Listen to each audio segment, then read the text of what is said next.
2017 का फैजाबाद धरना पाकिस्तान की सियासी तारीख की अलिफ-लैलवी दास्तान बन चुका है। पिछले माह फैजाबाद धरना कमीशन रिपोर्ट के मुंदरजात लीक होकर मंजर-ए-आम पर आए, जिसने इल्जामात, एतराफ़ात और राज़ो न्यास के किस्सों का तहलका खेस इंकशाफात का पिंडोरा बख्त खोला।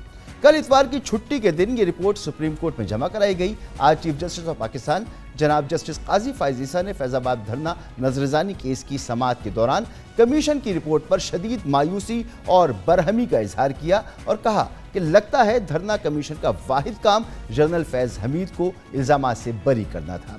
चीफ जस्टिस ने सवाल किया कि मारो, जलाओ, घिराओ करो और मुआहदा करके चले जाओ, ये कहाँ का तरीक़ाकार है। चीफ जस्टिस काजी फ़ाइज़ ईसा ने रिमार्क दिए कि फैजाबाद धरना केस के 2019 के फैसले पर अमल हो जाता तो 9 मई के वाक़यात न होते। जस्टिस इरफान सादत खान और जस्टिस नईम अख्तर अफगान के साथ 3 रुकनी बेंच की सरबराही करते हुए चीफ जस्टिस काजी फ़ाइज़ ईसा ने कहा कि समझ नहीं पा रहा कि किस लेवल के जहन ने ये रिपोर्ट तैयार की है। ये 5वीं जमात के बच्चों वाली चीज़ है। कमीशन को मालूम ही नहीं टर्म ऑफ रेफरेंस और इनकी जिम्मेदारी क्या थी। चीफ जस्टिस ने सवाल किया कि क्या फैजाबाद धरना इंक्वायरी कमीशन वक्त ज़ाया करता रहा। एक मौके पर अटॉर्नी जनरल से मुकालमे में चीफ जस्टिस ने इस्तफसार किया कि क्या कमीशन वालों को जवाब के लिए बुलाया जाए और क्या विफाकी हुकूमत इस रिपोर्ट को कबूल करती है। अटॉर्नी जनरल ने कहा कि वो इस पर विफाकी हुकूमत से हिदायत लेंगे। इस पर चीफ जस्टिस का कहना था कि बिलाशुबा किसी को सुने बगैर रद्द नहीं करना चाहिए, कमीशन को भी नोटिस करके सुन लेते हैं। आज की समाअत के तहरीरी हुक्मनामे में बेंच ने हैरानी का इजहार किया कि तहरीक लब्बैक के किसी रुकन का बयान रिकॉर्ड नहीं किया गया। इससे कबल समाअत के दौरान चीफ जस्टिस काजी फ़ाइज़ ईसा ने सवाल किया कि क्या कमीशन को TLP से किसी को बुलाते हुए डर लग रहा था। चीफ जस्टिस ने कहा कि जिनसे मुताल्लिक इंक्वायरी कर रहे थे उनका मौक़िफ़ ही ले लेते तो इंक्वायरी में कुछ मदद मिल जाती। चीफ जस्टिस काजी फ़ाइज़ ईसा ने रिमार्क देते हुए कहा कि लगता है कि धरना कमीशन का वाहिद काम जनरल फैज़ हमीद को इल्ज़ामात से बरी करना था। चीफ जस्टिस काजी फ़ाइज़ ईसा ने सवाल किया कि कमीशन लिख रहा है कि आर्मी एक मुक़द्दस इदारा है, तो क्या अदालत और पार्लियामेंट कम मुक़द्दस हैं। चीफ जस्टिस ने कहा कि फैज़ाबाद धरना कमीशन लगता है आर्मी को इन मामलों से दूर रखना चाहता है, तो सवाल ये भी है कि मुआहदे पर दस्तखत क्यों किए गए। आज समाअत के दौरान बेंच की जानिब से फैज़ाबाद धरने के वक्त वज़ीर आला शहबाज शरीफ की जानिब की पंजाब हुकूमत से हमदर्दी का तासुर भी सामने आया। चीफ जस्टिस काजी फ़ाइज़ ईसा ने रिमार्क्स दिए, लगता है इंक्वायरी कमीशन को पंजाब हुकूमत से कोई बोक्स है। कमीशन कह रहा है जो सब कुछ कर रहे थे वो जिम्मेदार नहीं बल्कि पंजाब हुकूमत जिम्मेदार थी। इस पर अटॉर्नी जनरल मंसूर उस्मान आवान ने कहा कि कमीशन का सारा फोकस सिर्फ इस बात पर था कि मुजाहिरीन को पंजाब से इस्लामाबाद क्यों आने दिया। जस्टिस इरफान सादत खान ने नुक्ता उठाया कि कमीशन ने मदाखलत न करने पर सारी रिपोर्ट पंजाब हुकूमत के खिलाफ लिख दी है। इस पर चीफ जस्टिस काजी फ़ाइज़ ईसा ने रिमार्क्स दिए कि माशाअल्लाह ये लोग पता नहीं पुलिस में कैसे रहे, लगता है कमीशन वालों ने अपने पुराने साथियों से कोई स्कोर बराबर किया है। आज की समाअत बहुत अहम समाअत थी और इस पर हम बात करेंगे। हमारे साथ मौजूद हैं जनाब एजाज़ सैयद साहब, सीनियर सहाफ़ी और तजज़ियाकार। बहुत बहुत शुक्रिया एजाज़ सैयद साहब वक्त देने के लिए। आज सुप्रीम कोर्ट ने इंक्वायरी कमीशन रिपोर्ट पर मायूसी का इजहार किया है। कमीशन के मेंबरान से कोई अदालत में पेश नहीं हुआ। आपने पहले इस रिपोर्ट के मुंदरजात जो थे वो उनके हवाले से खबर दी थी, क्या वजह है कि आज सुप्रीम कोर्ट ने इस पर अदम एतमाद का इजहार किया है? जी, अदम एतमाद तो होना ही था क्योंकि जो टर्म्स ऑफ रेफरेंसेस दिए गए थे जिनके ऊपर काम करना था कमीशन ने, उनमें 2 बुनियादी बल्कि 3 बुनियादी टर्म्स ऑफ रेफरेंसेस जो हैं वो थे। मिसाल के तौर पे सबसे पहले ये कि टेरर फाइनेंसिंग की बात की गई थी कि ये जो एक्सट्रीमिस्ट थे उनको फाइनेंस कौन कर रहा था और उनकी जो फाइनेंसिंग है उनके फाइनेंसर्स जो हैं उनके नाम पता लगाए जाए।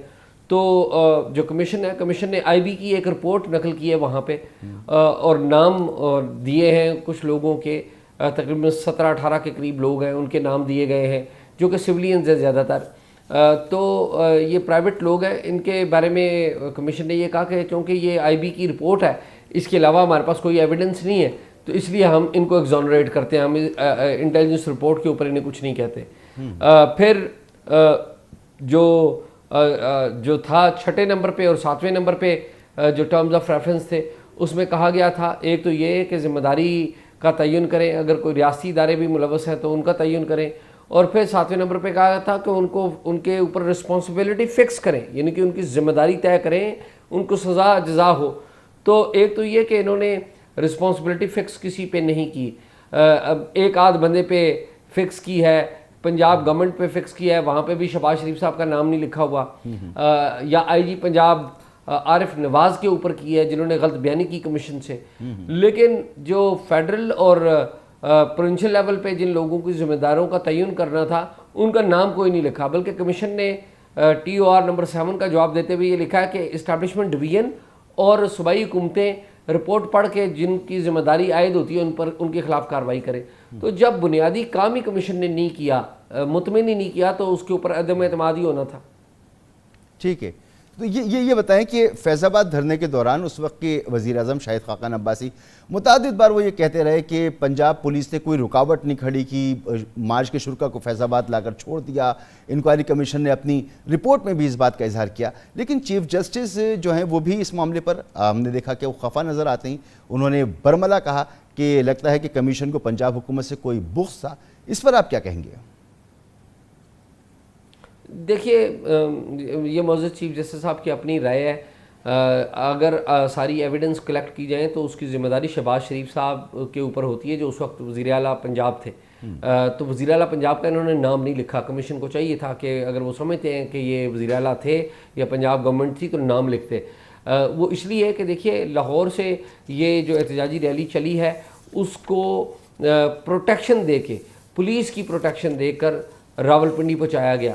और रावलपिंडी में भी जब आई ये रैली और इसने जब इस्लामाबाद का मुहासरा कर लिया तो इस्लामाबाद से तो इस्लामाबाद पुलिस कार्रवाई कर रही थी, रेंजर्स कार्रवाई नहीं कर रही थी, इस्लामाबाद पुलिस कार्रवाई कर रही थी। लेकिन पिंडी साइड से उनको बदस्तूर खाना मिल रहा था, उनको बदस्तूर जो स्टिक्स हैं, बैम्बू स्टिक्स, वो मिल रही थी, सप्लाईज उनको पिंडी से मिल रही थी। तो पिंडी ने तो कुछ भी नहीं किया, तो किसके कहने पे नहीं किया? तो इसका जो जवाब है वो भी मौजूद है। जो उस वक्त के जो सीनियर पुलिस ऑफिसर्स तैनात थे रावलपिंडी में या पिंडी के DC थे, उन्होंने स्टेटमेंट दिए हुए, ये पिंडी की इंतजामिया उन्होंने स्टेटमेंट्स दिए हुए, और उसमें जो आरिफ नवाज साहब हैं उनकी गलत बयानी नज़र आती है जो कि बड़ी वाज़े है। लेकिन एट द सेम टाइम उसके ऊपर पंजाब गवर्नमेंट भी ज़िम्मेदार थी। और फैज़ हमीद साहब के बारे में, फैज़ हमीद साहब को बुलाया नहीं गया कमीशन में, और ना ही देखिए क्रॉस एग्जामिनेशन जब सामने बैठ के होता है तो फिर सवाल पे सवाल निकलता है और नए सोच के जाविये आते हैं। तो एक स्टैटिक सा क्वेश्चननामा उनको, क्वेश्चनेयर उनको भेज दिया गया जिनको उन्होंने जवाब दे दिया गया और इस तरह उनको एग्जानरेट कर दिया गया। जनरल फैज़ हमीद साहब की बात तो एक तरफ, आज तो अदालत ने ये भी इस्तफसार किया कि जिस पार्टी का धरना था यानी TLP, उसके किसी रुकन को नहीं बुलाया गया, उससे बातचीत नहीं की गई, उसका कोई स्टेटमेंट नहीं लिया गया। जी, कमीशन ने उसके ऊपर जवाब दिया हुआ कि जी असल जिम्मेदारी तो आयद होती थी मौलाना खादम रिजवी के ऊपर जो कि वफात पा गए हैं, लेकिन मेरा ये ख्याल है खाली असल जिम्मेदारी उनके ऊपर आयद नहीं होती थी। जो उनकी कमेटी थी जो कि बातचीत करती थी, जो मुज़ाकरात करती रही है, उनसे भी पूछा जाना चाहिए था जो कमीशन ने नहीं पूछा। बहुत बहुत शुक्रिया आपका एजाज सैयद साहब, सीनियर सहाफ़ी और तजज़ियाकार हमारे साथ मौजूद थे। यहाँ पर एक ब्रेक लेंगे और ब्रेक के बाद बात करेंगे पाकिस्तान पीपल्स पार्टी और नून लीग में शराकत इक़्तिदार का नया फार्मूला सामने आ रहा है। अहम आइनी ओहदे लेने के बाद अब तैयारी यह है कि पीपल्स पार्टी काबीना का भी हिस्सा बने। इस पर तफसील से बात करते हैं एक ब्रेक के बाद।